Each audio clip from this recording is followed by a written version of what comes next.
Welcome to Pindar Poetry. We hope you learned something new. You start by opening Settings and immediately tapping General, then Date and Time. This gets you to the controls you need now. Make sure Wi-Fi or cellular is active because the iPhone uses network and location data to set time accurately. If your device is managed by a company profile, you might see restrictions, so check Profiles or Mobile Device Management.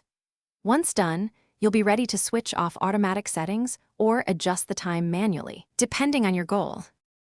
With Set Automatically Off, you can tap the time field and drag the picker or type a city in time zone to lock location. You do this because automatic mode overrides manual changes, so disabling it gives you control. If you need a specific offset, choose a nearby city with that offset. The iPhone uses city names rather than raw GMT offsets. Make sure you confirm the change. Some apps read system time immediately, so check calendar or clock to verify the new time. Once you set the time, restart your iPhone to ensure all apps and services pick up the update. Some background processes cache the old time. After reboot, open clock and calendar to confirm timestamps match what you set.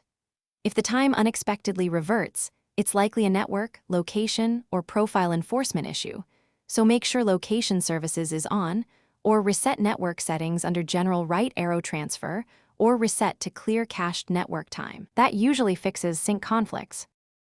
Thanks for watching. Consider subscribing if we helped you.